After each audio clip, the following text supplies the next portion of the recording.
Back to the States for round 6, and back from a week vacation, the North American Racing League is off to the Pacific Northwest just in time for NASCAR's annual Xfinity Series visit to the Portland International Raceway. A happy coincidence on the calendar, this shows just how perfectly Portland fits into this season's calendar and its beautiful racing weather in virtual Portland, Oregon. Welcome to Pit Stop TV in the virtual Portland, Oregon. My name, of course, is Andrew Cardinale IV with Zach Lindgren alongside, and it's a pleasure to join you for continuing coverage of the North American Racing League GT3 season number 8.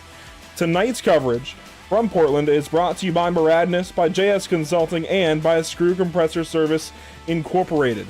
And as we embark on this journey that is going to be covering round number 6, Zach, let's take a look at this evening's track map. Yeah, I mean, Portland, Oregon is arguably one of the faster tracks as far as road courses go, just because of, as you see right there, from 8 to 10, that's just nothing but straightaway. A little bit of a curve to it, but it's such a fast track. From 12 to 1, you also gain a lot of speed, but it gets really technical from 1 on to turn 7 pretty much, just because of how aggressively everything starts curving, how aggressive you have to be on throttle, on brakes. These guys are really going to be testing their limits when it comes to it, especially from turns 3 to turn 7. It's very, very difficult to pass just because of how much you've got to turn, how much you've got to brake. We've seen in past races about how it's difficult to pass anybody just because of how, not single lane, but how difficult it is just to get around these tracks, and Portland is no exception, especially from turns 3 to turn 7. So I think we're going to be seeing a lot of great action here, Andrew, tonight at Portland International Raceway. So I look forward to seeing what the GT3 has to offer. I've ran a couple races here in the Xfinity car, but I'm looking forward to seeing what the GT3s have to offer here today. And as qualifying wraps up here, Zach, as we're actually finishing loading into the session, get everything just right, I will let you kind of run down exactly what went down in qualifying, then we'll head right down to our grid. Understood. Well, as we get ready to get going in our heat, Yannick Steinhoff will take pole. He'll take it over a tenth over Paulo Gaday and David Schwartz. Now, Paulo Gaday, this is a huge qualifying effort from him. He is currently sitting on top of the Division 1 standings in front of Scott Kimbrough. So this is a great opportunity for Paulo Gaday to pop off some points in the early heat race. Just a few rows down, Scott Kimbrough, just as we talked about him, 20 points behind Paulo Gaday. He will be rolling off P4. But another name that's kind of popped up here that we kind of talked about, he was in Division 2 earlier in the year, now in Division 1. Chris Winstone will pop off a top 5 qualifying effort, currently sitting 5th on the board. That's huge for him. Again, we talked about him in Division 2.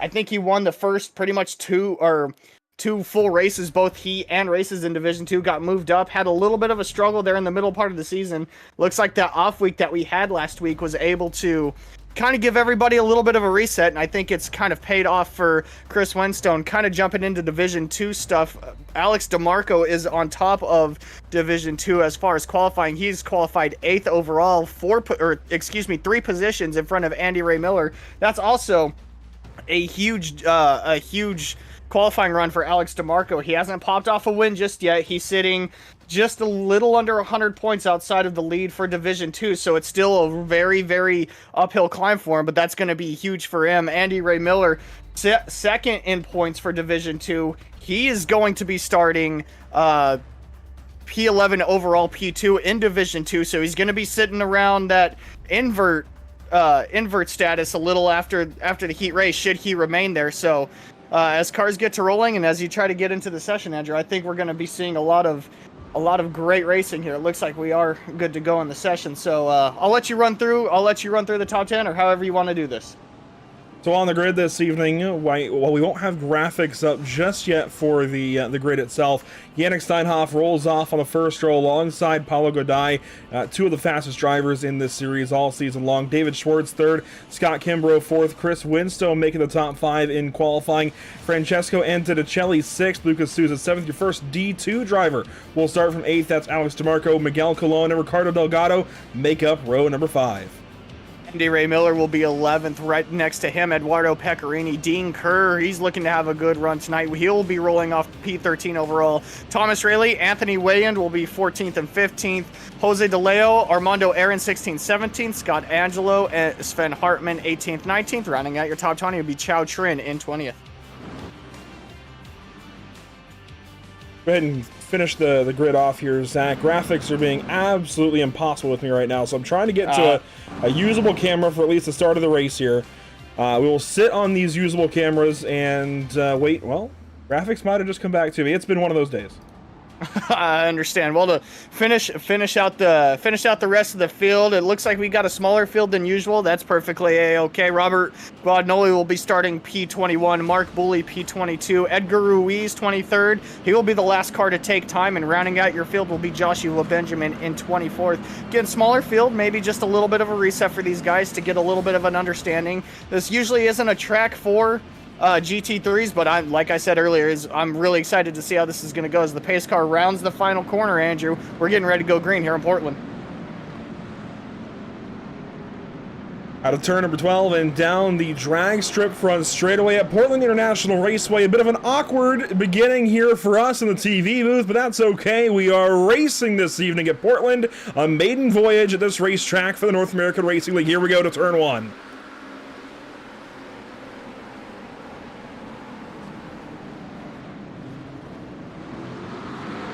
We get through turn 1 here. Yannick Steinhoff takes off with a good lead. This is arguably one of the better turn 1s that we've had in recent weeks. Everyone looks to be good. A little bit of a wiggle there from Scott Kimbrough right in front of Chris Winstone and it looks like just a little bit of a holdup there. David Schwartz was able to take second on that start.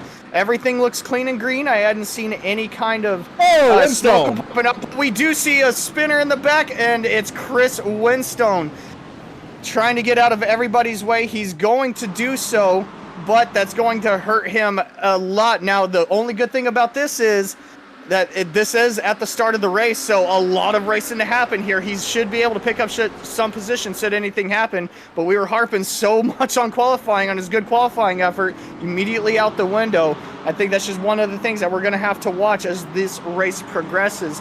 Jumping back up to the front, Paulo Gadai looks like he's going to slip back to third there. Didn't have the best of starts. David Schwartz will take second away from him.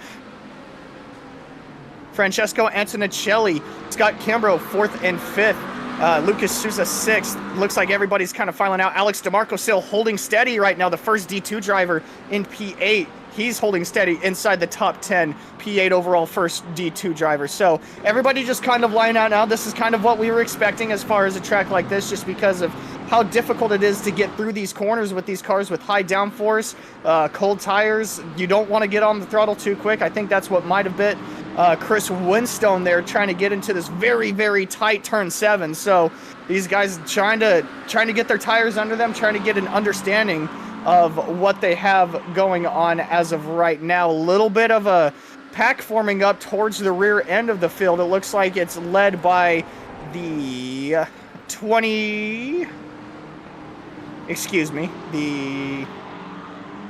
not for sure who that is right in front. Jose DeLeo a part of it though. Scott Angelo, that's the name that I was trying to get to. He's the first of this group. He's 16th overall, kind of the leader of this big group towards the back. Everybody's still single filed out, but these guys back here are the closest in battle. No side-by-side racing yet. We do see a pass looking on Chao Trin from Robert Guadagnoli. He started towards the back. He was gonna fade off towards turn 1 there as we got Andy Ray Miller coming down pit road. That's a very early pit road for him. Yeah, very early heading to pit lane for Andy Ray Miller. A lot of left front damage as well on that number 33. Let's go back and see what may have happened to the number 33 car here. We go a little ways back here on lap number 2, and this is headed... We didn't really get a great look at the track map, but this is about turn 4 area. Turn 4, 5, 6, that general vicinity, and he's racing with Ricardo Delgado.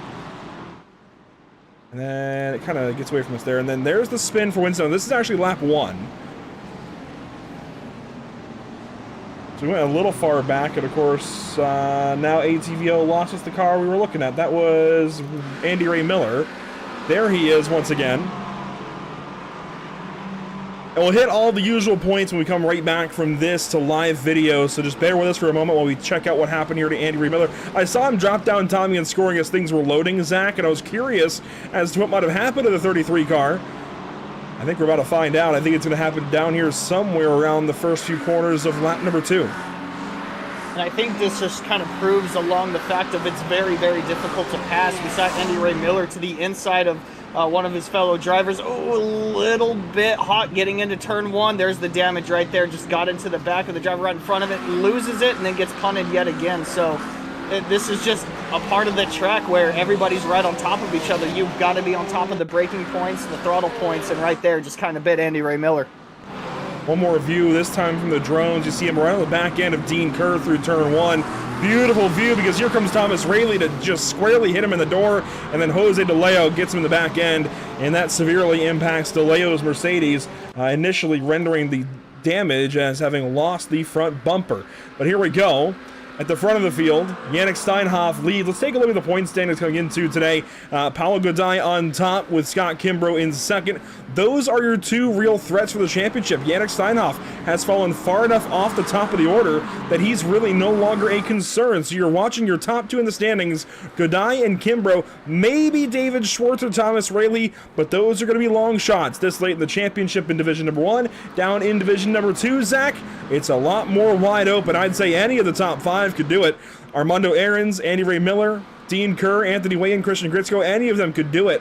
They just need the races to go their right way. And I would say Andy Ray Miller, Armando Aarons, those are probably the top 2, but of course they are right now in the standings. But I think as far as power rankings, that kind of thing goes, I think they're probably the top 2 right now. They each got a win last time out at Donington Park, but we'll have to wait and see how these last 3 races go. A quick look at the schedule. Here we go. Mugello opened things up back in June, but Portland is where we are here at the end of August. 2 races after this, Chicago and Zolder.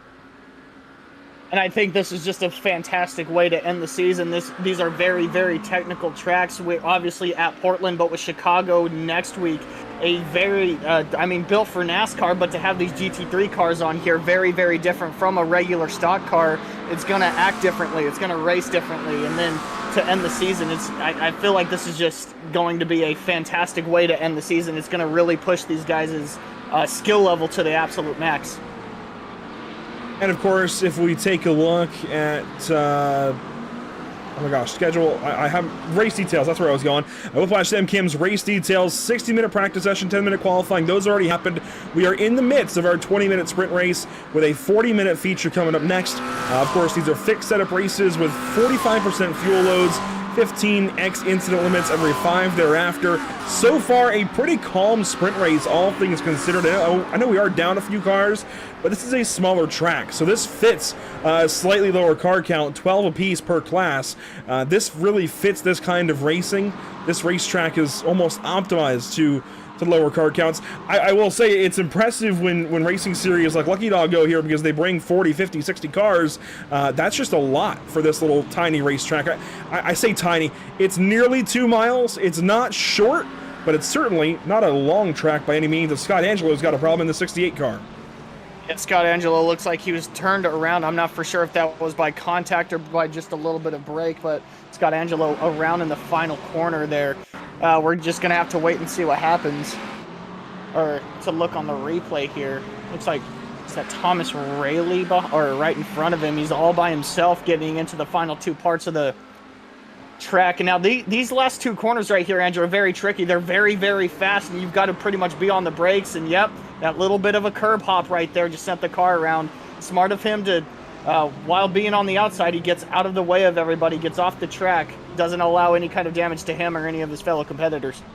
Yeah, that was smart to back up off the racetrack like that. Each situation where you end up half on the racetrack, half off, that's always unique to your situation, always difficult to navigate, but he did it well there. Those curbings, this is one of the few tracks, Zach, that has gotten the 3D curbing treatment. So that's why you might notice if you come here for the first time and maybe aren't aware of that and step over the curbs while your wheel jitters around way more, while you can get caught on the inside of the curbing, you've got to be a lot more careful with these Portland curbs than, say, Watkins Glen or some other racetrack that hasn't got, well, I think Watkins might have gotten the 3D curb treatment, but you get my point, right? Go to a track with flat curbs versus these 3D curbs here in the sim, and it's going to be a completely different situation. So you step over those curbing strips here at Portland, it's a much bigger detriment to your race than if you do it somewhere else. As we take a look back at this battle here for 6th, Lucas Souza and Miguel Colon. I think you kind of touched on something there, Andrew. We've been kind of talking about it throughout the season of how these cars have been jumping curves a lot more than what we had anticipated. We saw a lot of jumping in Charlotte. We saw a lot of jumping, I forget where else, but we've seen a lot of these guys tackle the curbs, and they really haven't been expecting that out of these GT3s. These GT3s really like the kind of the flat surface, as much grip as possible, and as soon as you jump over that, these cars usually don't react well. So to see these cars actually take on these curbs is actually kind of refreshing. It opens up the track, it opens up the racing just a little bit to gain any kind of run, gain any kind of advantage. Right now, Miguel Colon just kind of chilling behind Lucas Souza, not really any kind of push right now. As we kind of take a look back here, Thomas Rayleigh on the back end of Ricardo Delgado. A little bit of a run forming there out of 2. He's going to look to the right, not there just yet.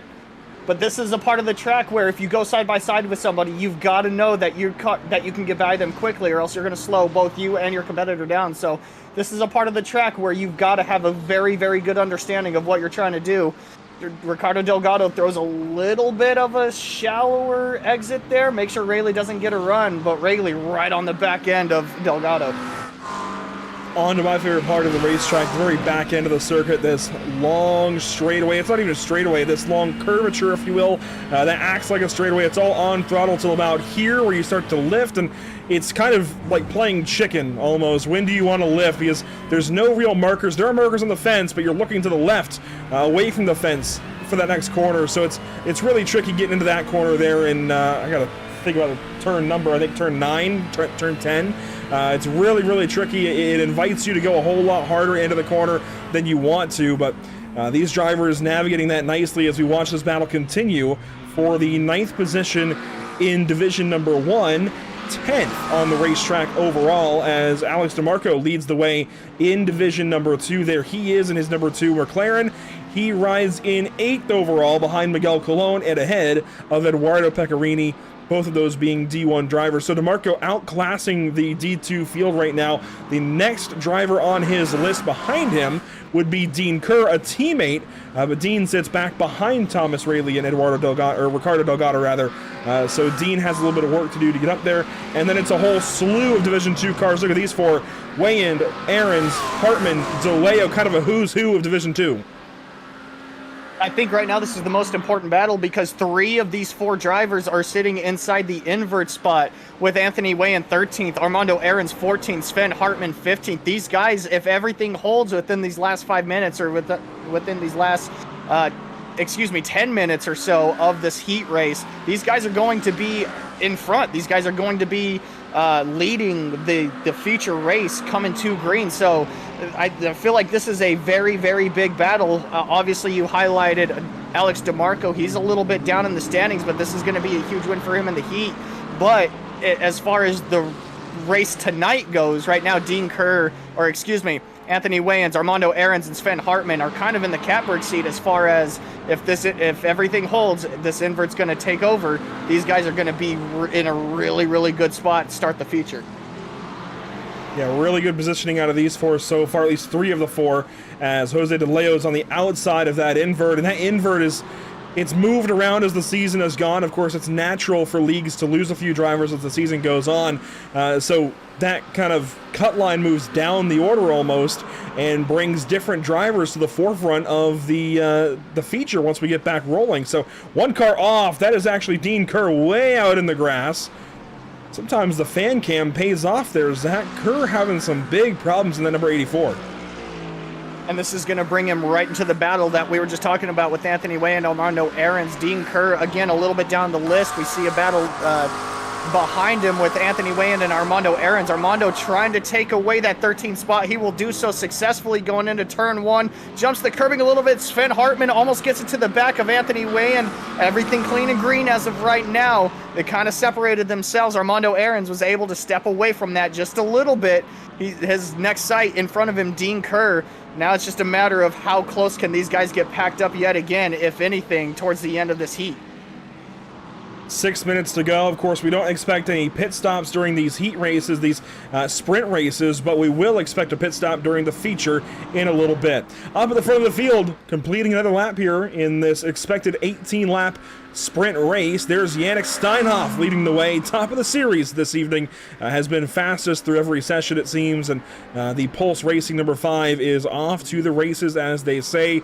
Clear of David Schwartz by about 3.8 seconds at the moment. And that ebbs and flows, comes and goes, rises and falls as the night goes on. Of course, every corner is going to change that differential, that delta a little bit, but he's got a decent gap back to David Schwartz. There is Schwartz in his McLaren with Paulo Godai closing in right behind. This could be a great little fight for second. Paulo Godai looking to get around David Schwartz. David Schwartz holding second pretty right now.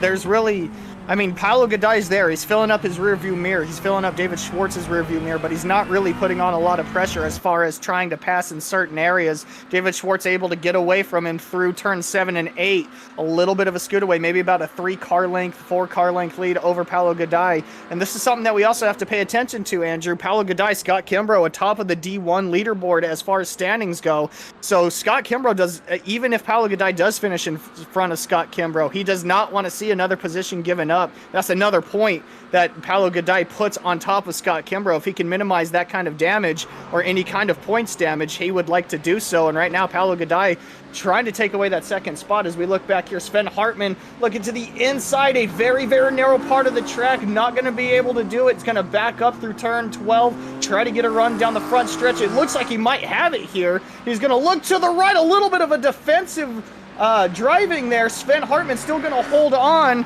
as it looks like Jose De Leo is also going to join in on this battle. Jose De Leo's going to force 3 wide. 3 wide to turn 1. De Leo on the inside, not wanting to back out. Nearly gets into Hartman. That backs De Leo and Wayand up. They now go side by side. De Leo on driver's right, Wayand on driver's left. Here they go to turn number 4, and things get narrow again. De Leo not able to make a move. He will fall back into that 6th position in class, but boy, did that get hairy for just a moment as Sven Hartman finally gets his way on by Anthony Wayand. It took a whole lot of work through a whole lot of corners, finally gets it done there in turn 1. That was nicely done across the board, I'd say by all 3 drivers, and that was a really solid effort there to go into that corner fighting, heads up, and come out alive. That was impressive. Like you said, heads-up driving, especially from Jose De Leo, obviously forcing the 3 wide, probably not the most optimal thing to do, but he did have the run. I don't fault him for taking the move, but also having the heads-up driving to know that maybe not having the position and not causing any kind of caution, not causing any kind of harm to your race, especially the heat race.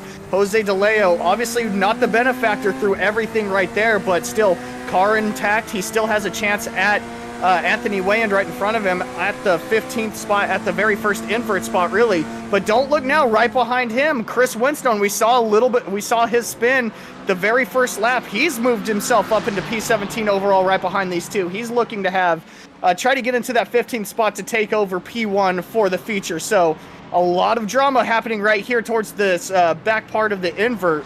Right here in the heat race, so just keep your eye on this one, because I feel like this is going to get a lot more heated as we come closer to the end here with a little bit over 2 minutes left. Yeah, with somewhere around 3 or 4 laps to go here. These guys have a nice little fight set up for the invert position. The final invert position, that is. There's Hartman. He's gotten away from this battle. Here we go. Wayand and De Leo once again. There's De Leo on the inside. This is going to be tight down to these final couple of corners. Turn 10, side by side. Rarely works out, and it's not going to here. Here comes Winstone to try and go by them both. Anthony Wayand kind of closes the door on Winstone. Winstone there smartly takes advantage. De Leo gets a run out of 12. Winstone did not get the greatest launch out of 12. Now he's going to have to battle DeLeo coming across the stride. DeLeo on the outside, Winstone on the inside. He will have the preferred line coming into turn 1. He will take it and hold it. Now Winstone P16 overall looking to get after Anthony Wayand, to try to get into the 15th spot first for the invert. So Chris Winstone now throwing his name right into the middle of this. Winstone did a great job to get by DeLeo when that all happened down in turn 10, but DeLeo definitely, as you can tell, forcing the issue a little bit, trying to get that spot. Of course, they know what's at stake at this point. They've run 5 of these races before. They know 15th position is a huge opportunity to go to the front of the field and get some extra points. That's what they want here, and Winstone could really use it. Steinhoff goes faster, makes it 2 laps to go here this evening in our sprint race to get the evening started. This battle's still up for grabs. What's going to happen here? They're coming up to popsicle sticks when they come back to the flag stand, which means, Zach, Chris Winstone can wait just a little bit longer if he wants to. Yeah, he has to size Anthony Wayand up, kind of find out where his shortcomings are to, Anthony Wayand. So I think Chris Winstone right now trying to get an understanding of what he needs to do. Obviously, he's there. He's putting the pressure on Anthony Wayand, not really letting him get away.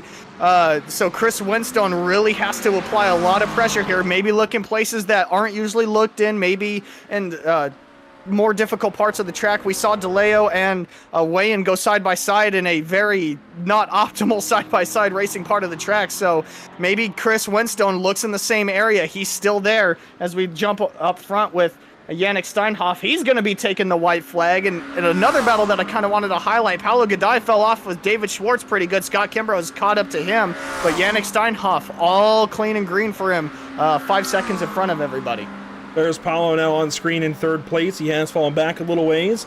Thomas Rayleigh sits right here on Ricardo Delgado. This still for 10th overall on the racetrack. These two very, very close. And of course, then you have Wayand and Winstone in the same couple of corners right behind those two. Here they are with 1 lap to go in the sprint race. Winstone out wide. You can tell he's pushing the issue for sure at the end of this one. Chow Trin and Scott Angelo, they swap places. Angelo goes ahead, but maybe not for long. He's in trouble on the outside of the racetrack. There goes Chow Trin to go back by. All while our race leader is on to the back straightaway and churning his way down towards the last couple of corners. Zach, we're going to follow Steinhoff to the checkers and then check out what's going on behind, because there is a lot of action here at Portland International Raceway. A fantastic place to race. The fastest park in racing, I'll say that.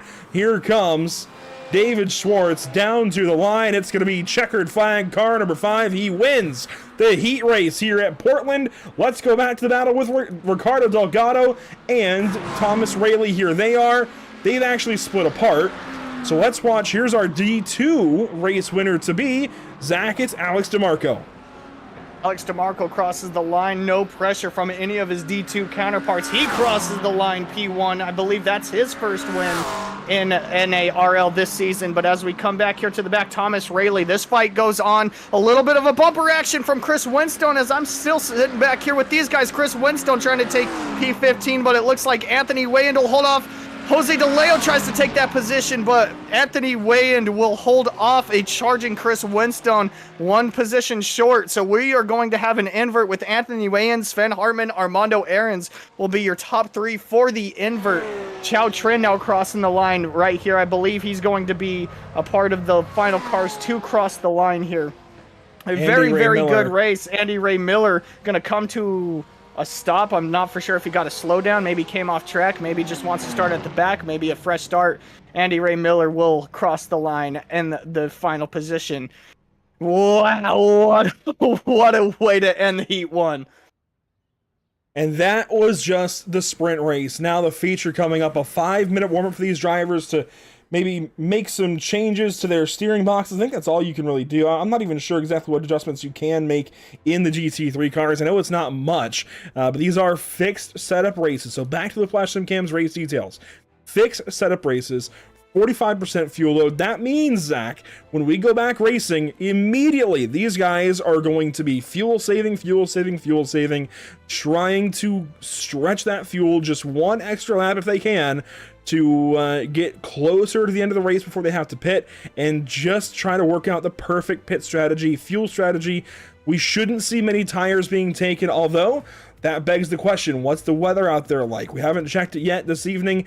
It's decently pleasant, I'd say. I wouldn't say hot or warm. I wouldn't say cool or cold. I would say pleasant. 69.6 degrees in the air. Nice day outside. 81 degrees on track. That's not terribly hot. Partly cloudy skies. I mean, this is nearly picture perfect Chamber of Commerce weather.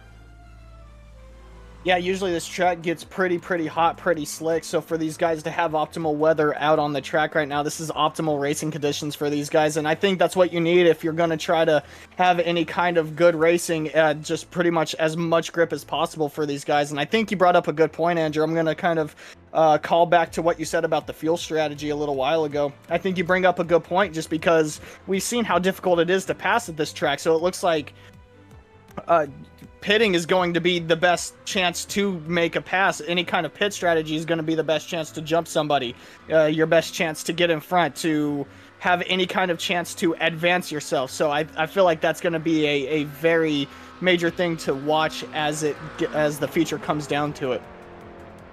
As these drivers head back out for a bit of practice here, a couple more minutes to get maybe your lines down, practice something you haven't done yet, see if maybe you can go just a little bit harder in any particular corner. Let's take a look at what's upcoming for us here at Pit Stop TV. Here's a look at the next 3 broadcasts on the channel. Tuesday, September 2nd, we kick off September in Suicide Prevention Month with a suicide prevention race at Talladega Superspeedway for the BRB Butt Kicker Cup Series. They will be racing with several paint schemes on the racetrack in awareness, bringing awareness to suicide prevention and everything that comes with it, all the support that is needed there for those going through that. Of course, Thursday, we've talked about it so much at this point, Zach, we're coming up on a street race. We always have a street race in the North American Racing League. It's typically been at, Los Angeles, Long Beach, or Detroit. It has typically been at one of those 2 racetracks. We're now going out to the 3rd street course on the iRacing.com service and going to Chicago very, very soon. A week from today, we'll be at Chicago. The BRB Racing League was just there 2 days ago. You can go back and check out that race and see how it went for them. I suspect we're going to have an even better race on Thursday because, of course, they're road cars. They're meant for it a little more. I think they're a little more acclimated to the street course. I think that's no slight at all on the BRB race. It was a fantastic race. A lot of drama through and through. A surprise winner for sure. It seems to me these GT3 cars are really good on street courses. And then we get some more GT3 action along some prototype action when we go to Road Atlanta, Michelin Raceway Road Atlanta on September 7th. That will be for the major series in Petit Le Mans action. IMSA classes on that fantastic road course, Zach. Going to be a lot of fun. Yeah, especially at Road Atlanta, I feel like that track just produces nothing but fantastic racing, especially with multi-class. But if you want to keep up with everything that Pit Stop TV has to offer, visit our website at pitstoptv.com, at Facebook /Pit Stop TV, or on Instagram pit_stop_TV, TikTok Pit Stop TV1, Twitch at pit_stop_TV, or right here on YouTube if you feel so inclined to do so. Also keep up with any kind of updates or any kind of recent happenings on X or Twitter, however you want to call it, Pit Stop TV. So a lot of places to follow to get an understanding of what we have coming up, a little bit of updates throughout the week. So a lot of good racing coming up. A lot of good racing indeed, and of course, as we looked at on the schedule, we'll do so again here. We have more than Chicago coming up. We are off to Zolder on September 11th, and then, Zach, I think we can say this at this point. I believe it's been announced in the North American Racing League to this point. We are covering the Sunday Cash finale at Road America on September 21st, so even more North American Racing League GT3 action coming at you. Just not for points, it's just for a whole bunch of cash. In fact, $5,200 and a little bit extra, $5,250. So $5,250 headed out to drivers across the board. And going to be a lot of fun to hand out that much cash in that exciting of a race with GT3 cars at Road America on September 21st. That'll do it, though, for this kind of segment, if you will, Zach. Right back into racing action. Quickly, a look at the track map. We're going to see these guys, I think, with this lineup, because we've inverted the top 15, we're going to see them bind up big time between turns 4 and 8. Everything in there is going to be a stopgap, pretty much, right? It's going to hold everybody up. There's not going to be a lot of room. I suspect we're going to see some kind of incident lap 1, just because you have a few slower drivers ahead, the really fast guys in the middle of the field, and everybody trying to snake through those opening few corners. Yeah, especially, and I think you bring up a good point, just because from pretty much turn 3 on to turn 7, it's very, very difficult to go side by side. But with everybody being bound up side by side on the start of the race, it's going to be difficult to try to gain any kind of position. And as you said, we've got people up front who may be a little bit slower compared to what we saw in the heat, with some of those guys now being mid-pack. But anyway, as we get rolling here, Anthony Wayand will be starting off P1, Sven Hartman P2, Armando Aarons P3, Dean Kerr P4. These guys, all Division 2, will be starting in the first 2 rows. Thomas Rayleigh will be starting 5th, Ricardo Delgado 6th, Eduardo Pecorini 7th, Alex DeMarco 8th. He remains in his position that he finished in the heat. Miguel Colon 9th, and rounding out your top 10, Lucas Souza. And through the back end of the field, 24 cars in total. First up, 11th position, that's Francesco Antonicelli. He finished 5th there in the heat race. Scott Kimbrough finished 4th. He will start now 12th.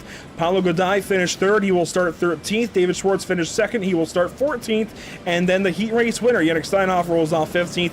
Chris Winstone just missed the invert. He will start from 16th. Back in 17th, it's Jose DeLeo ahead of Joshua Benjamin, who did end up passing Edgar Ruiz. And Chao Trin will start 20th, who did end up passing Scott Angelo, who will start 21st. Robert Guadagnoli starts 22nd. Then the back row, it's Mark Booley and Andy Ray Miller. They came to the line 23rd and 24th overall in that opening sprint race. One more look, Whiplash SimCam's race details, to reiterate the fact this is a 40-minute race, 40 minutes, expected to be about 35 laps or so, with a pit stop somewhere between minutes 10 and 30. It can be a little bit hard to predict exactly when, and there are incident limits, so if these guys drop too many wheels, they can incur a penalty. The track temp has dropped slightly, Zach. A few clouds hitting the sky. We're getting some shade on the racetrack. It's cooling things down. And I think these guys are kind of already taken that into account. I saw some of them getting out there on the warm-up. That's when the track really started to take on some of these clouds, some of these shadows. So I think some of these guys that did take advantage of the warm-up already kind of have an idea of what to expect out of the track. Maybe a little more, maybe a little less grip, but I think some of those guys that took advantage of that warm-up have an understanding. But as we get ready, come through the final corner, Andrew, we're getting ready to go live for the feature race here in Portland. Here we go, feature racing in Portland, Oregon. A brand new state crossed off for the North American Racing League, and now for Pit Stop TV. Out of the final corner, down the drag strip front straightaway. Let's do it properly this time. Green flag racing at Portland International Raceway.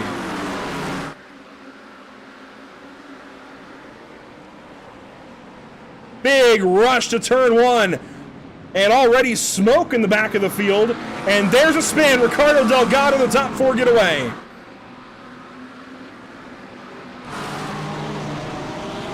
Big little bit of a pile up there coming through turns 1 and 2. Ricardo Delgado gets the worst end of it. He's going to have to really rally now to get any kind of points. We saw another car slowed there behind him. Oh, Chris Winstone yet again having troubles on lap 1. That entire car is deleted pretty much in the back end of its car. We stay clean and green. Well, we don't stay clean, but we stay green, obviously, through turns 7 and 8 here onto the long stretch. Anthony Wayand and Sven Hartman lead this charge up front. Really no contenders as of right now, but handed down from the NARL stewards, Dean Kerr has been giving a black flag, so that's going to be a huge blow to Dean Kerr as he started P4 on the field. And Dean still runs 5th. He'll come straight to the pit lane. Here comes lap 1, over and done just like that. It's back to Sven Hartman on Anthony Wayand. Here they go across the stripes, side by side, down to turn number 1. Hartman deep into the braking zone. He'll take the top spot here at Portland International Raceway. Wayand now in behind 3 Division 2 drivers out front of Thomas Rayleigh. I think that was a really smart move by Anthony Wayan to let him go, not really needing to battle. There's a lot of racing to go, but now he's got Armando Aarons all over his back bumper. Remember, these three were pretty much right on top of each other coming to the end of the heat race. So these guys already know how to race around each other. They know what it takes to get around each other. Sven Hartman had that kind of in the back of his mind as he charged hard into P1. Anthony Wayan there takes it a little bit of a defensive line, not letting Armando Aarons get any kind of run, but he still does so coming out of turn 7 as we take a look at the replay here from the start of this race. This is all the way back to the start. Watch these guys here out of turn 12. So you're taking kind of inventory of where everybody's at. Dean Kerr gets the penalty here. He's starting 4th outside of row number 2. So watch that white Mercedes, white and black Mercedes here to turn 1. He's 2nd in line on the right-hand side of the screen, driver's left. Hartman kind of puts pressure on Aarons. Aarons is going to go by Hartman anyways. But Dean Kerr here, now on the left, far left, comes up and kind of dives up on Ricardo Delgado. That spins Ricardo around, that spins another driver around, and there was even some more stuff in the back end. Let's watch this again. Drone cam here. Slow it down. There was piling up further back, but Dean Kerr just gets back to the left rear wheel of Delgado, who had already cleared him. That also spins around Eduardo Pecorini. Those two going for a slide, a spin, and a smash him up down here. That included Miguel Colon, it looks like. So massive problems there for Colon as well. They all get back going, but not before some big incidents. Steinhoff even went off the racetrack. That's going to be severe for his race. Yeah, that's really going to throw in a bit of a dent to the amount of speed that he's shown through the first heat race, or excuse me, the heat race there. So that's really going to throw in a big asterisk to it, just because of how difficult it is to get up through the field, starting in the middle of it when you have that big of an issue. We see here what started it all, kind of the start of the Havoc, number 78, gets turned around. He's looked like he got plowed from behind. Yeah, he moved over down in front of Edgar Ruiz into turn 1. Edgar, latest of the late breakers, got in the back of him, sent him up into Chris Winstone. That, I suspect, is why Winstone then had problems, Zach, because look at this. He's got no rear bumper, no rear diffuser, no rear wing. That is a recipe for disaster as soon as you get to any corner. And sure enough, right here, he turns in, back end, around. He probably had no clue.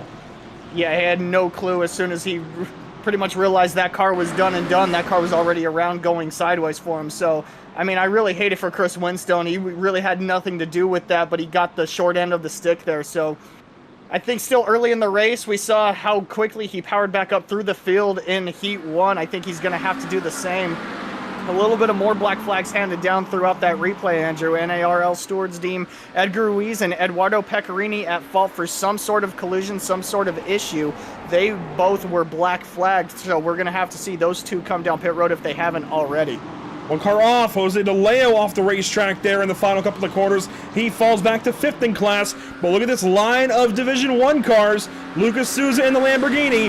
That is the neon green McLaren of Thomas Rayleigh, 3rd in line. And then Paulo Goday, Scott Kimbrough, David Schwartz, a bunch of D1 drivers at the front of the field, all lined up behind Lucas Souza and behind Anthony Wayan. That's that green car at the front of the line. He is Division 2. He actually sits 3rd overall as Hartman and Aarons lead the race. This is going to be an interesting race to the end. We have a Division 2 trio leading the field. That is rare. It is very rare. And we while we were kind of looking through the replay there, Thomas Rayleigh had a little bit of a shot to get by Anthony Wayan. Anthony Wayan ran a very good defensive line, and I think that's what stacked everybody up. Obviously, they've got the cars they feel to get by Anthony Wayan, but they just can't because he's ran such a great line, such a great race so far. As we see this battle here, behind him, Paulo Goday and Scott Kimbrough here. Again, these guys atop of the leaderboard for Division 1. Scott Kimbrough knows what's at stake here now. David Schwartz looking to the inside of Scott Kimbrough, trying to take advantage of any kind of little bit of a mess up there. We'll duck in right behind Scott Kimbrough. So everybody trying to get lined out, but obviously they know what's at stake here. But like you said, Andrew, we've got a little bit of a train for Division 2 drivers, and with Anthony Wayan holding up some of these D1 drivers, Sven Hartman, Armando Aarons getting away from these guys. Battle behind these guys, Angelo and DeLeo get it sorted out. DeMarco's right behind this with Andy Ray Miller there as well. So 4 Division 2 drivers in a row. There are multiple big lines of the racetrack of cars that are flip-flopped in terms of pace. I mean, Sousa's up here ahead of Rayleigh, and that's not how they finished in the heat race. So things are all kinds of moved around. Sousa trying to go by Anthony Weighin now. This could be a nice little fight here to turn 10. Here comes Lucas Sousa in the Lamborghini. And this is what I kind of saw Rayleigh try to get the inside. Weighin will give way this time, but Rayleigh had himself a shot at Weighin there going into those corners. Anthony Weighin still held strong, but Sousa this time able to get by easily. Now that brings Weighin right back to Rayleigh. Rayleigh going to have himself a shot, maybe not in turn 1, but Rayleigh going to have another clean shot as we ride on board here with Yannick Steinhoff. Again, he had to go off track because of that turn 1 incident. He's already recovered back up to 7th. I believe 7th in class, P14 overall. Yes. So not really the biggest of moving. We got a little bit of an incident here. I believe Scott Kimbrough, David Schwartz, Kimbrough had to go off track, tries to close the door on David Schwartz. Everybody's suited out, but a little bit of a contact there. David Schwartz pushes Scott Kimbrough off track. Let's see what happened there between those couple of drivers. That was a big-time battle for position. Here they go into turn 1, the chicane here. Schwartz on the driver's right, Kimbrough driver's left, and Schwartz came over. Oh, that's tight racing. That is really tight, Zach. One more look coming up. Yeah, it looks like there's a little bit of a pileup from Paulo Gadai there trying to stack up everybody. And Schwartz is trying to get an angle. Watch this. He comes back over. He's just trying to get the angle off the curbing. And Kimbrough probably feels like he left enough room. Truthfully, I don't think he did. That's tough. I feel like Schwartz could have gone over the curbs, and I feel like Kimbrough could have left more room. Yeah, I feel like there's what could have been there in that part of the racetrack. It's a very, very tight part of the racetrack. If Kimbrough gives a little bit more room, that might open up the run for David Schwartz a little bit more. But if David Schwartz stays on the rumble strips, he might lose his car the same way Kimbrough there got a little bit of a tap, but lost his car just a little bit there. So I feel like there's plus and minuses there to what could have happened. But either way, everybody gets sorted out. Kimbrough right behind Schwartz now, so we're gonna have to kind of keep an eye on that battle. And as we come back up front here, Rayleigh still having trouble, can't get by Anthony Weighin just yet. He's gonna look here. He looks like he's got the run. He's gonna look to the right. Looks like Weighin blocked it just a little bit. He's still gonna look. He was kind of peeking the nose, backs out of it right there at the last second. Let's watch how many cars come by this camera in a line. So beginning with Weighin, here's 1, 2, 3, 4, 5, 6, 7, 8, 9, 10, 11 cars in a line, all together like that, Zach, behind Anthony Weighin.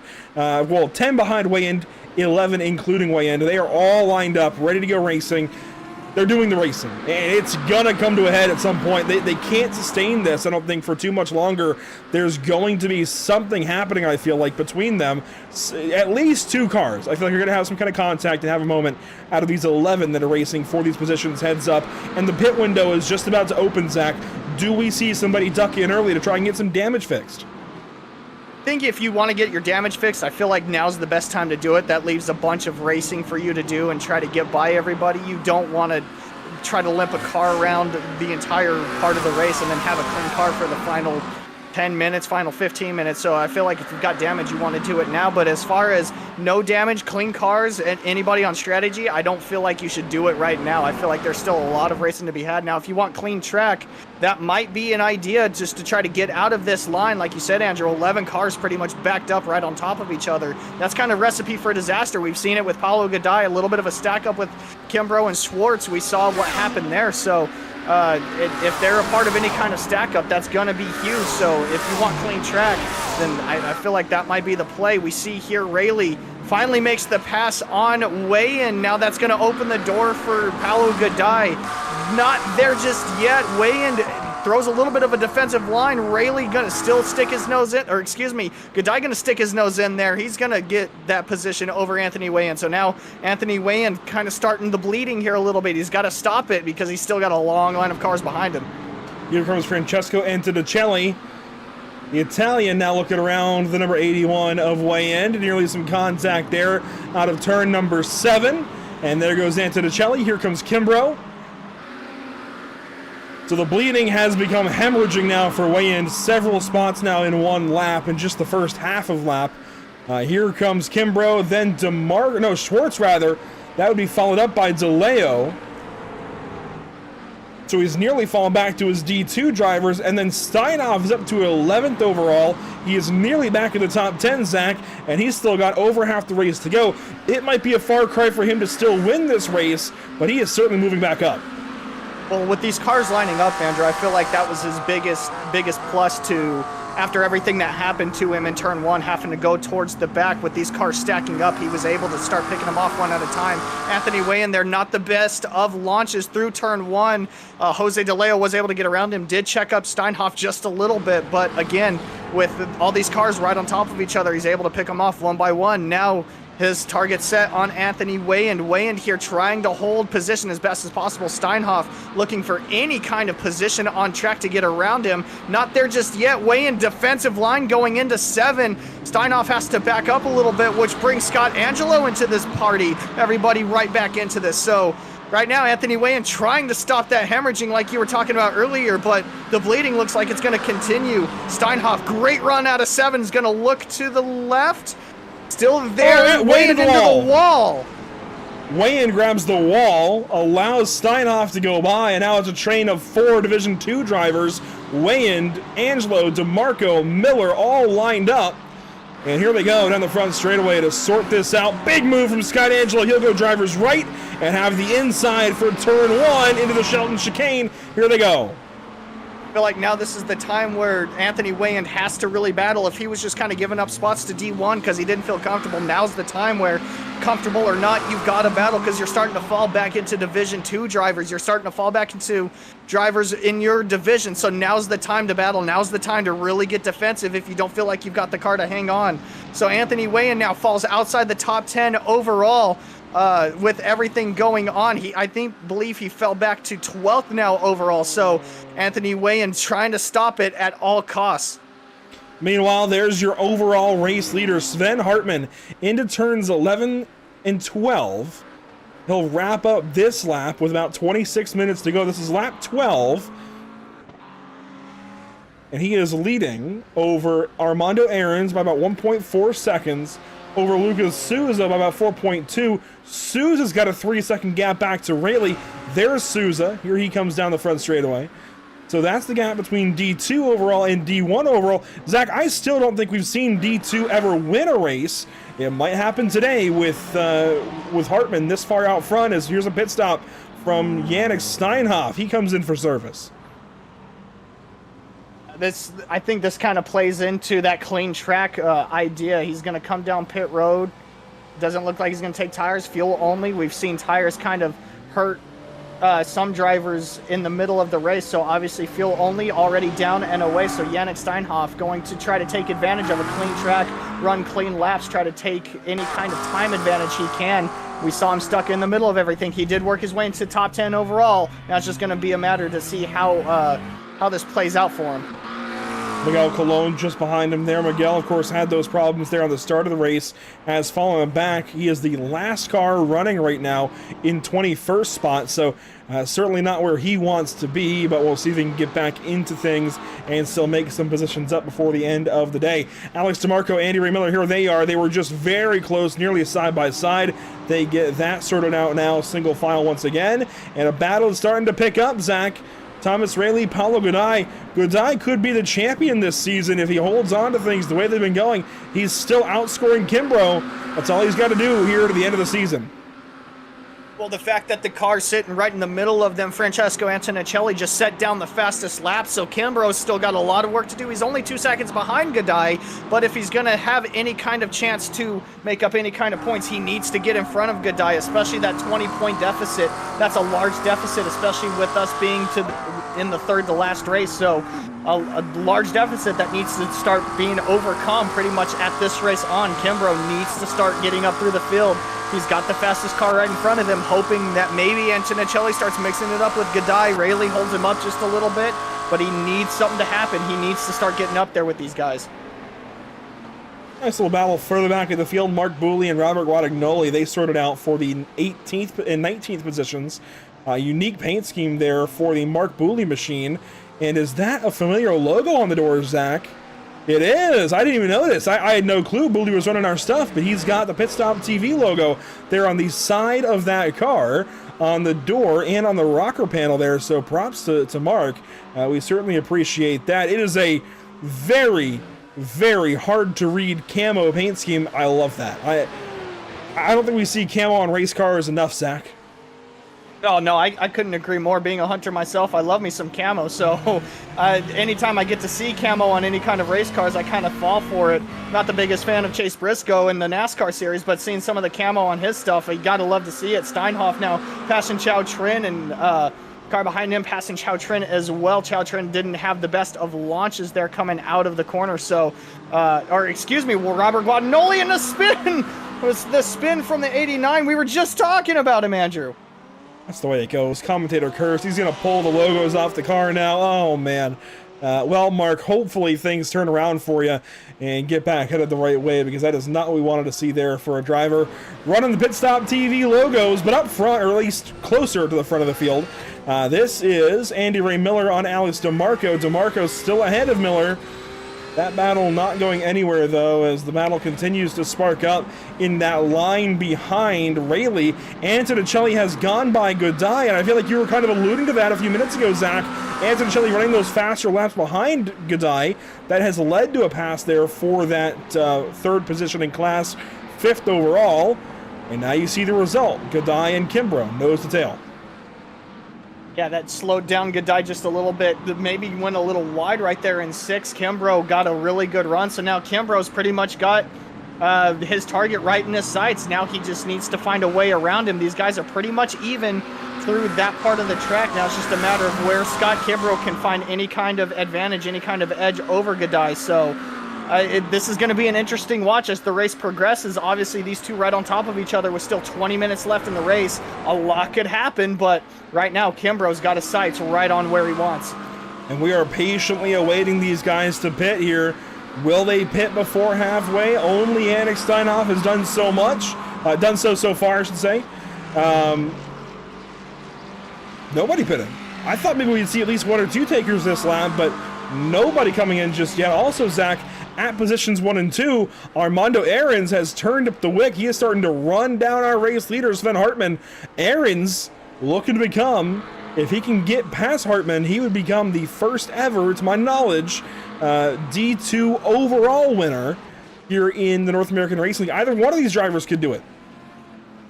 I believe either one of these drivers can absolutely do it. Sven Hartman's been holding that line pretty well. Now, Armando Aarons has been gaining a little bit on Sven Hartman, but here's another guy that's been gaining on the both of these guys. Lucas Souza, P1 in class, P3 overall. If those two up front were to start battling, Souza is in prime position to at least gain a little bit of time, perhaps even pounce on these two. He's been gaining on the both leader and second place, so Lucas Souza looking to kind of write off any kind of history that we may see in NARL tonight. So Lucas Souza looking to be, I believe, to get his first win this season, as well as we come back here.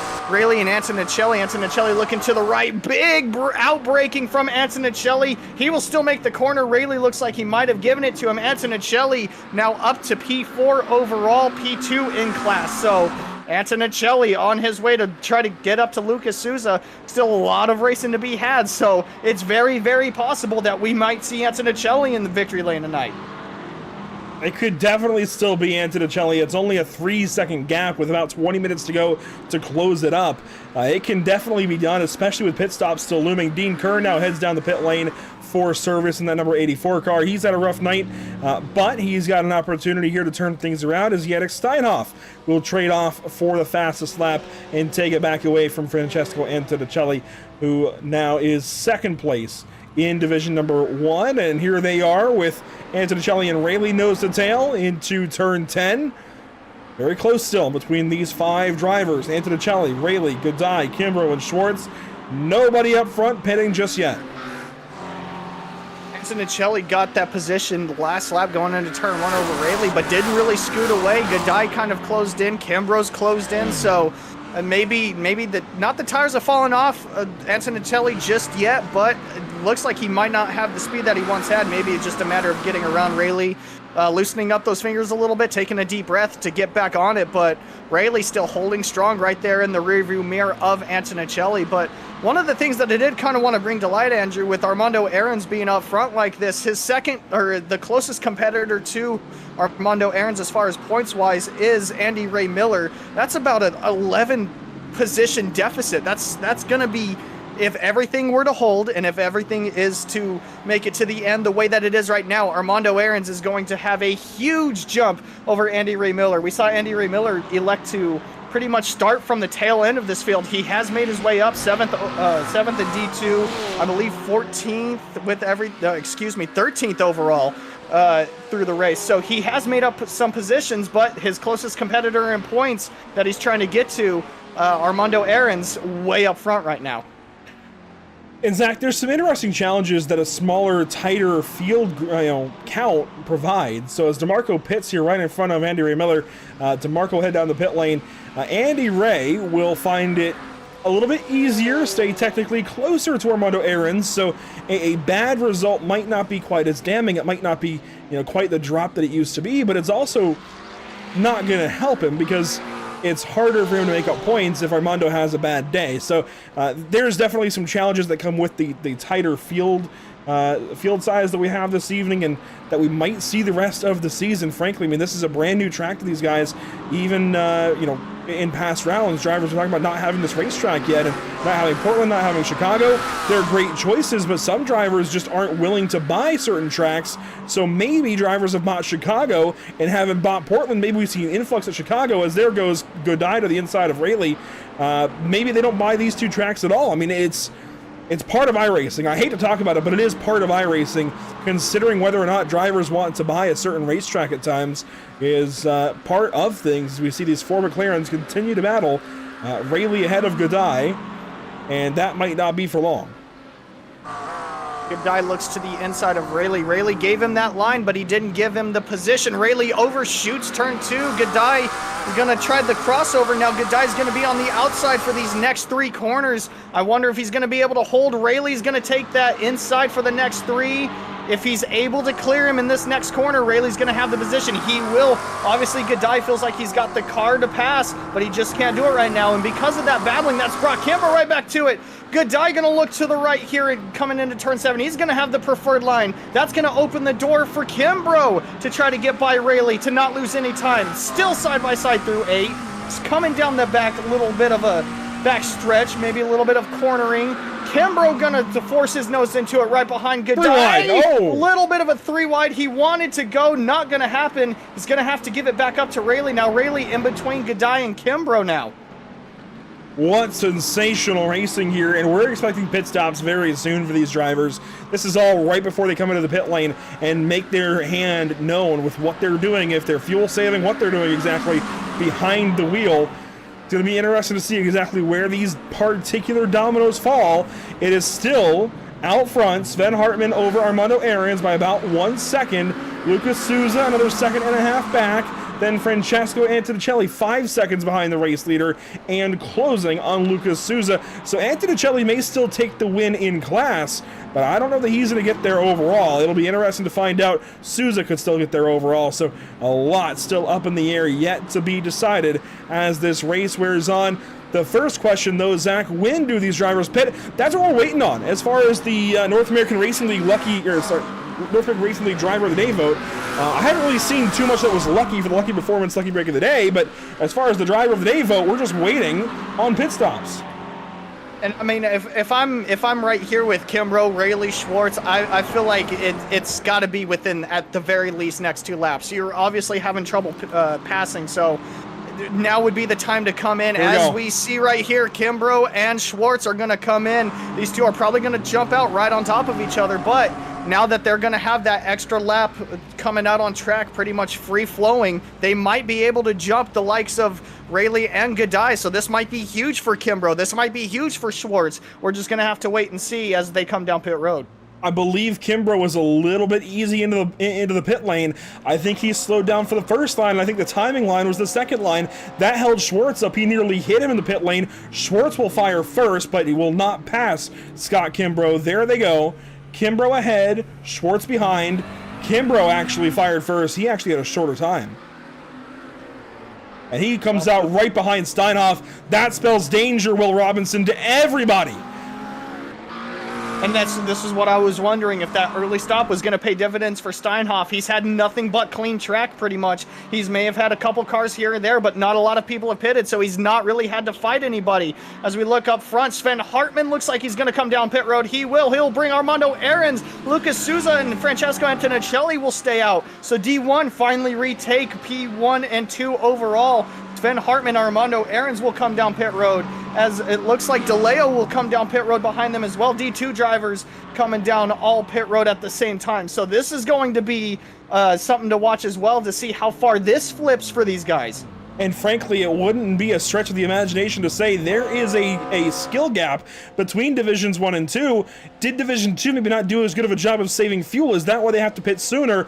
Waiting on Hartman to leave. Aarons gets rolling. A race off the pit lane. They're side by side to turn 1. Never mind. Aarons backs out. That's likely the smarter decision, especially with cars bearing down on them soon. And a lot of pit stops behind. David Schwartz is staying out. There's DeLeo leaving the pit lane. Scott Angelo leaving the box. But because of this, because of how everything cycled out, obviously right now Lucas Souza, Francesco Antonelli still out front, but with everybody that just pitted right behind Sven Hartman, Armando Aarons, Yannick Steinhoff is right behind those two. Here comes Lucas Souza. He's going to be coming down. Francesco Antonelli opts to come down as well. Those were just lap cars in between them. So Lucas Souza, Paolo Gaddai, Thomas Rayleigh coming down. Excuse me, Francesco Antonelli did not come down, so he's going to stay out an extra lap. There you see Souza, Gaddai, Rayleigh all pitting here. Where is Yannick Steinhoff? Compared to these leaders in Division 1, there he is into turn 10 now 11. Here comes turn 12. Is he going to be able to pass any of these guys? So he's on to the front stretch, trying to chase down Lucas Souza. Gaddai gets out ahead of Souza. Souza, I think, is taking tires. Oh my goodness.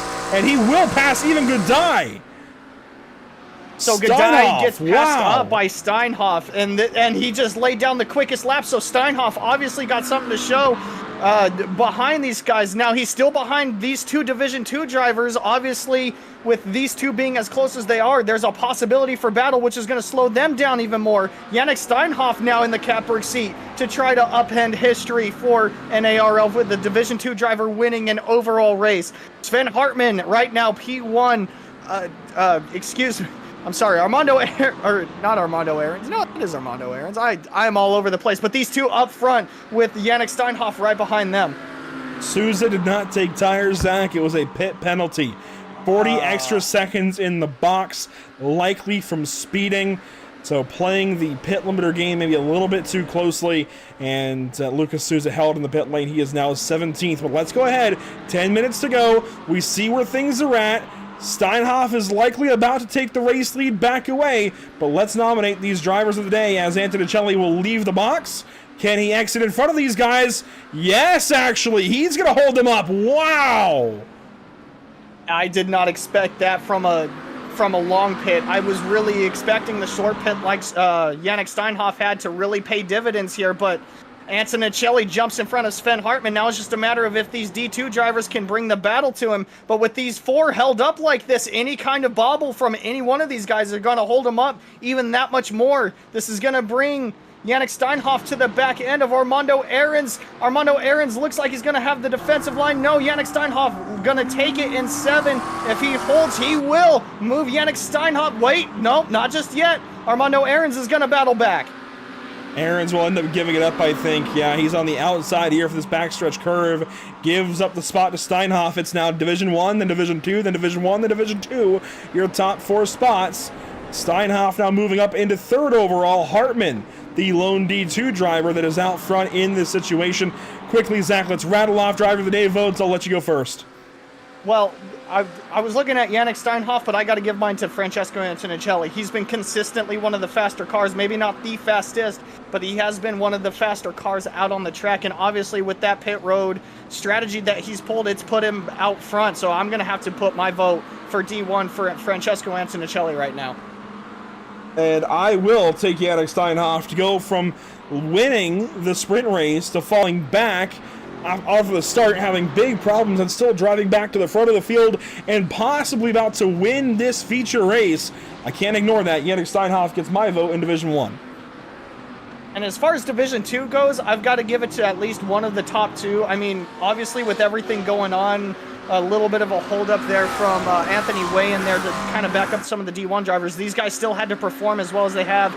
I've got to give mine to Sven Hartmann just because of how well he's holding up front right here. He's had to hold off Armando Aarons. He's now trying to hold off Yannick Steinhoff and try to get back to Francesco Antonincelli. So I've got to give my nod to Sven Hartmann here. And I'm going to fall back a little bit. I'm actually going to take 9th place Jose De Leo here for Driver of the Day in Division number 2. I'm going to give him a nod because he was involved in everything that happened earlier in the race, involved in some early dealings, I believe, in what happened in the sprint race as well. So he's had a rough night, is still top 10 overall. He's ahead of Ricardo Delgado, a D1 driver. I'm going to give my nod to Jose De Leo, and we'll get that vote up here in just a moment and let you guys decide on who you feel is today's North American Racing League Driver of the Day. That vote is going live now. For now, Zach, with 7 minutes to go, watch Steinhoff. That's a big fade. He pulled it on on Aarons rather. He gets to the right side of Hartmann, and it's a battle to the races now down the back straightaway. Can Hartmann beat him to turn 10? I don't think so. I don't think so either, but this is what Antonincelli wanted to see in his rearview mirror. At least a little bit of a battle. Now with Steinhoff clear, it's going to be a race for Antonincelli and Yannick Steinhoff. Antonincelli, again, been one of the faster cars, but not the fastest. That nod goes to Yannick Steinhoff. Can Yannick still pull out that speed? He's been on the track a lot longer than these guys, so these tires are going to be a little bit more warm. Obviously, with no tire changes, they're still going to be on a relatively even playing ground, but with Antonincelli cooling off his tires a bit more frequently than Yannick, there could be a little bit more of a drive off there. So can Yannick get up to Antonincelli as we see a lap car here going way wide? This might hold up Antonincelli here just a little bit. Lap traffic now in the way of these leaders. Antonincelli gets by Booley. Booley was the car off. That's going to collect Hartmann. Hartmann with big damage. He's done. The left rear or the left front of that car gone. He's going to have to pull off and obviously tow. That's heartbreak. That is straight heartbreak. That is so unfortunate. That is huge. Just got nominated for Driver of the Day, and this would be a good emotional Driver of the Day now. Still, had put himself in race-winning position for Division 2 nearly overall. Booley comes back on, and there's just nowhere for Hartmann to go. Aarons goes by, and he was going to be a long shot for the title, having joined late, but it was still fun to watch him try to come back through the field. Here's a look at things from his point of view. Just nowhere to go. Booley couldn't get it woed down. And obviously, I don't really fault Booley for everything going on. He was obviously trying to get out of the way of the leaders, and that's such a very, very narrow part of the track just because of how difficult it is to go too wide. He stays wide here, maybe gets a little bit of a wiggle, goes wide into the grass, just can't get the car woe down enough. Sven Hartmann obviously just wrong place, wrong time, and I honestly hate that for Sven Hartmann. Obviously ran a fantastic race. It's just to get taken out like that, I can't put the fault on Mark Booley. Obviously had that little bit of a wiggle. Accidents happen, incidents happen. It's just unfortunate that it also had to incur Sven Hartmann in that. That puts Armando Aarons on top of Division number 2 alone. He can breathe a little easier now, although he is still trying to fight Paulo Goodeye, David Schwartz, and others. Here he goes, back on Goodeye. This is for the 3rd position overall. He actually allows Schwartz to go by. I think he's playing the good guy now, letting these guys fight it out. He'll fall back to 5th overall. He's still got a healthy gap back to DeLeo, and certainly to Andy Ray Miller, his next big competition in the points. Back to a battle for the 4th spot in Division 2. Anthony Wayan has fallen back to 11th. Here's Alex DeMarco, who went P1 in race 1 on the night. That was the sprint race. He's back here in 12th.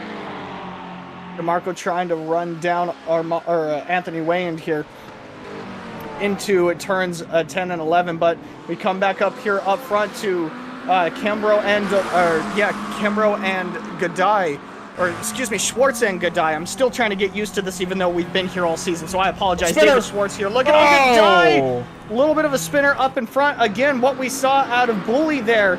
Just a little bit of an incident. This is what the lap cars provide right here. Just a little bit of drama. Gadai still out in front of Schwartz.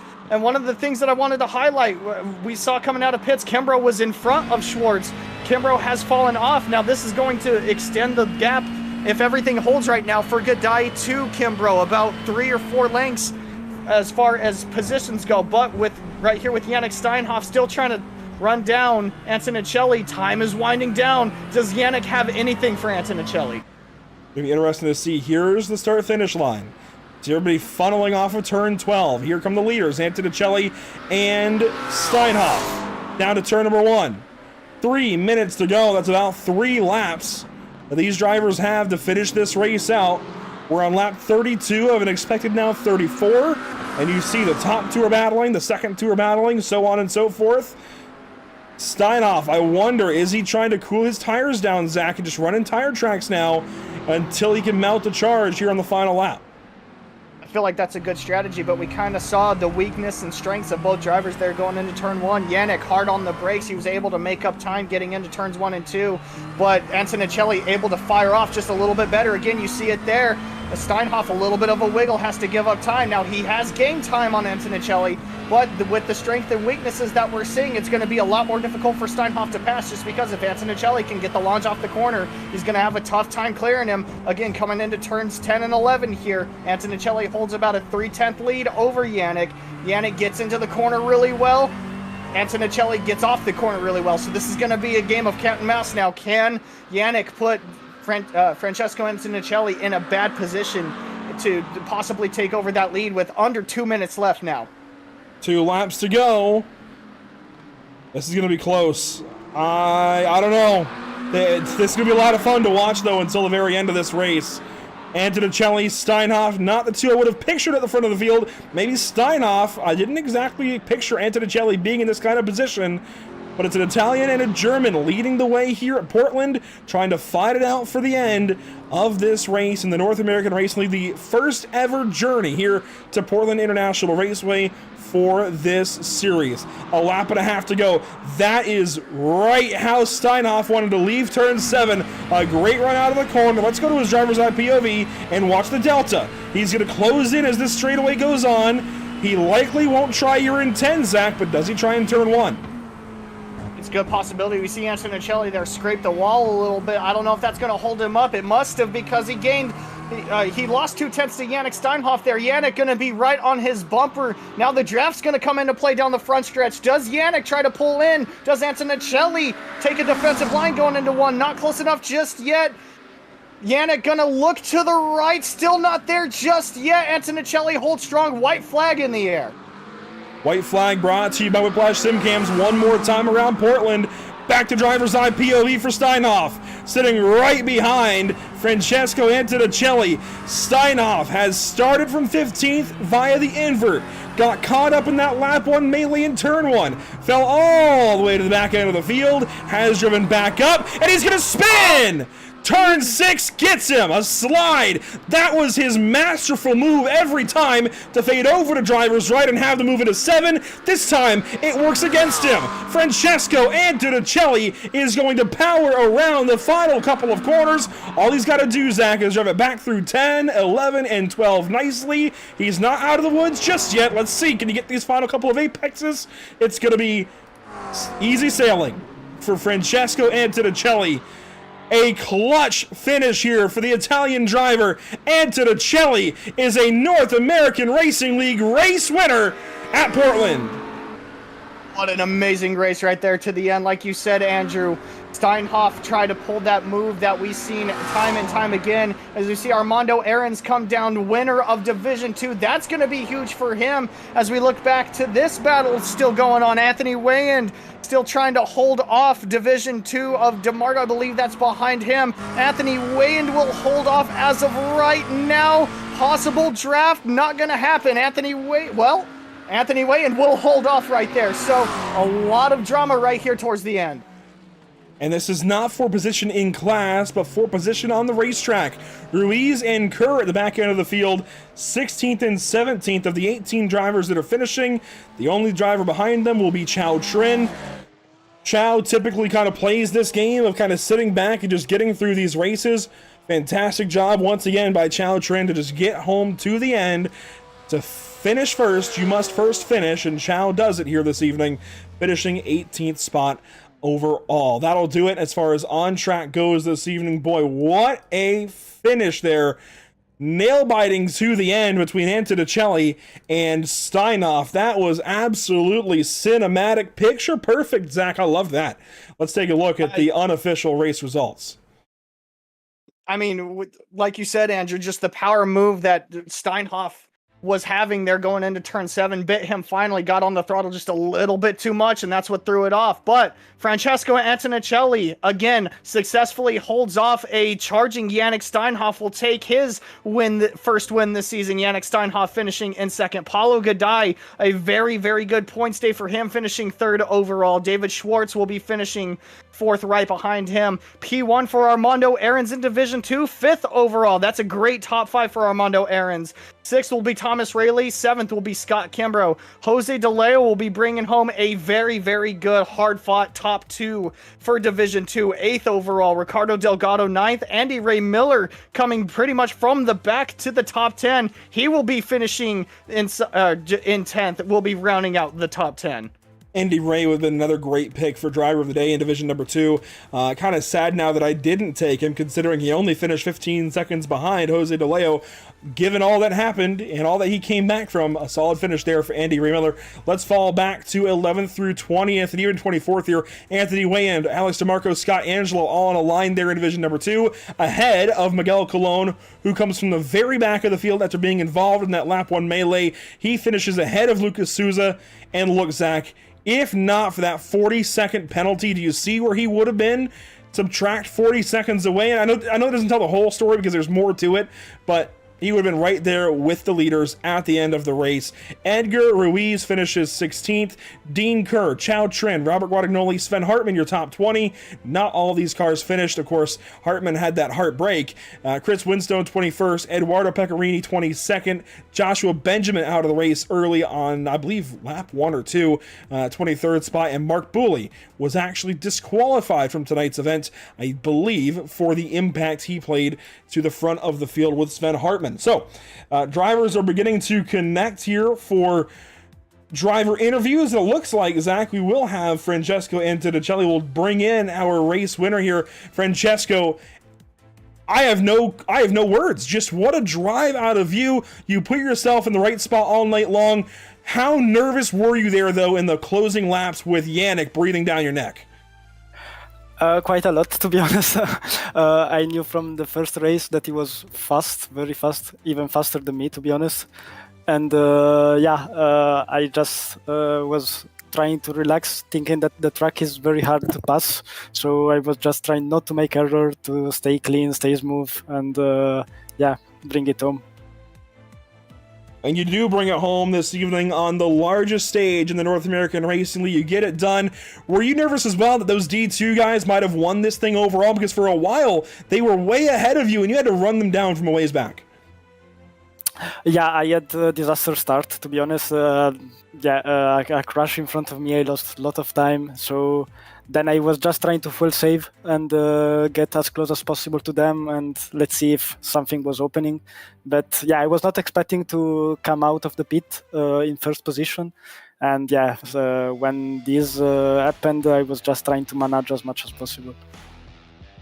Well, you get it done here at Portland, a brand new track to the series. What are your thoughts on this track? Of course, it's brand new, just got scanned, has the 3D foliage, 3D curbs, brand new trees. How do you feel about it so far?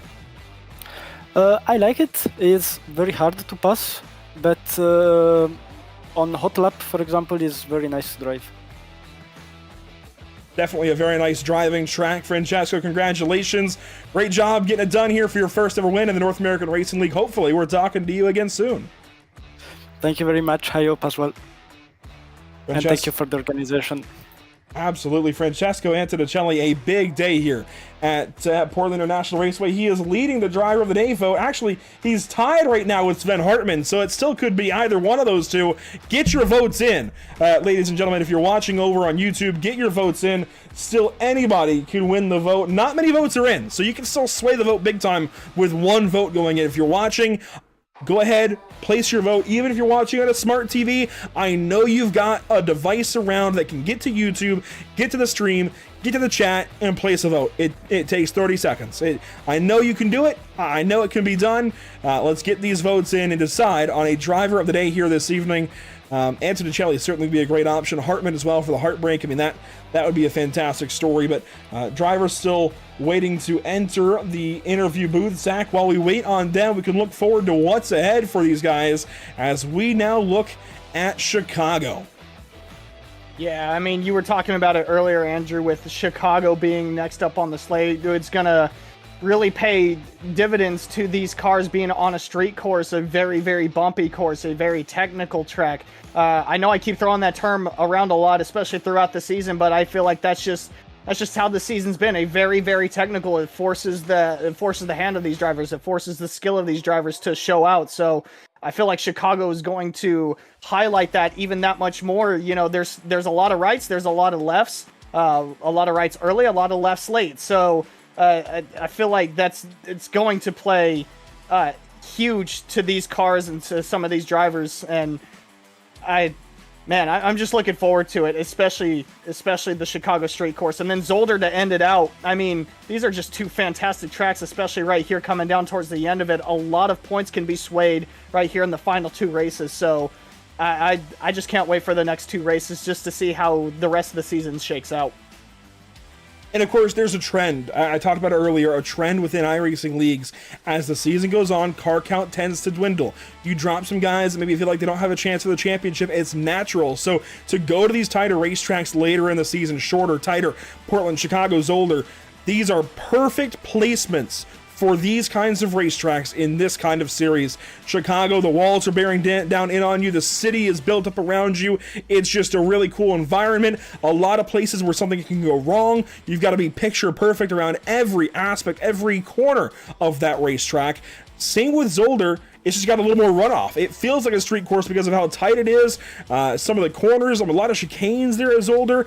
It is definitely a rough and tumble racetrack these next 2 weeks, September the 4th and September the 11th coming up for these drivers. We're still waiting on a driver or two to connect for driver interviews. But Zach, in the meantime, we can talk about all of our partners with the North American Racing League, of course, all doing so much to help us out. Moradness, JS Consulting, Screw Compressor Service Incorporated, each a big part of the North American Racing League. And there was just a $150 Moradness gift card given away in the North American Racing League server. So it pays, literally, just to be in the server. Whether or not you're racing, that's a whole different story, but just to be in the server, enter the giveaways, it pays to be in the North American Racing League, even just in the Discord server. So you want to join, you want to be a part of things for sure. Still waiting to see if we get a driver or two. We're talking to Jose DeLeo, maybe trying to get him in here. Nobody has connected yet. So guys, if you're listening, the broadcast waiting rooms are down towards the bottom of the channel list.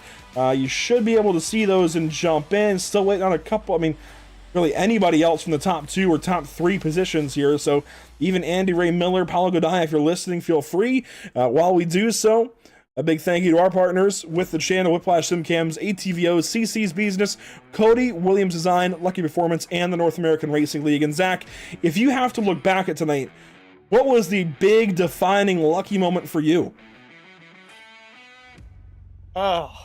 I guess the luckiest moment would have to be for Francesco jumping out in front of pit road, or from pit road, jumping into P1. We saw a lot of drivers come in early, try to take that kind of undercut that we've seen in so many different races and so many different forms of racing, just the undercut to use that track time and track position to get up in front of everybody. But Antonicelli coming out of pit road right in front of both Sven and Armando Aarons there. So I've got to give that as my lucky break of the day. And nobody has connected just yet. We'll go through a couple more little procedures here and see if anybody's able to connect to talk to us. A light interview day, that's for sure, Zach, but we can take a look at what's upcoming for us at the channel. Of course, we talked about this earlier, but Tuesday we head out to Talladega Super Speedway for the BRB Butt Kicker Cup Series. That'll be a lot of fun. The third race of the chase. It's going to be a pivotal round for sure. You do not want to miss this. Even if you're maybe uninitiated oval racing, this would be a really good one. I think you can agree, a really good one to start with. Talladega is kind of the default, just like Daytona. It's kind of the default of oval racing. Wide open, big packs, big crashes, a lot of fun to look at. That said, I think there's going to be some fuel strategy, so some of the stuff we see here on Thursday nights even is going to bleed over to Tuesday. We're going to see a really cool race, I think, at Talladega. A lot is on the line for those drivers, and it's just another step of the way to crowning a new BRB champion this fall. And of course, we go to Chicago next week. We've talked a lot about that. You see the city buildings there in the background. It's got such a cool atmosphere. It's going to be a lot of fun next week. And then Sunday, September 7th, it's out to Michelin Raceway Road, Atlanta for the Major Series in their Petit Le Mans Challenge. I feel like this is just a great lineup next week, Andrew, for as far as racing. Like you said, Talladega brings what the essence of oval racing is, just a bunch of close combat, fuel saving, just a bunch of different strategies. Like you said, it's a spectacle, everyone right on top of each other, big wrecks, big lead changes, big runs. So looking forward to what Tuesday is producing. Again, looking forward to Chicago next week as far as for these GT3 cars. And then Sunday, like you said, the Majors 24 multi-class racing at Road Atlanta. That, again, that track just produces such fantastic racing for both classes, really. So I'm looking forward to that. And if you're looking forward to it as well, follow us on pitstoptv.com, Facebook, Instagram, pitstop.tv, pit_stop_TV for Instagram, pitstop.tv1 on TikTok, pit_stop_TV on Twitch. Right here on YouTube, Pitstop TV1, if you want to follow along on the action and any kind of updates that we have coming up on Twitter or X, Pitstop TV, if you want to follow along. That does it for us here this evening from the Portland International Raceway. What a fantastic racetrack. Glad we could showcase it here this evening on the channel with these cars. This is a really cool place to go racing. As soon as the B-roll kicks into gear, hang on, give it a second, it'll catch up. There we go. There's some beautiful scenic views of Portland International Raceway. I'm so glad this track is now on the service. This is such a cool place to go racing. That'll do it for us this evening, though. No other drivers wanted to talk to us. So, hey, drivers, come talk to us next week after Chicago. We'd love to hear from you. But that'll do it for us this evening. Thanks so much for watching. We'll see you all next time here at Pit Stop TV with the North American Racing League. Next up, Chicago. In the meantime, catch us on Tuesday from Talladega Super Speedway with the BRB Butt Kicker Cup Series. We'll see you then.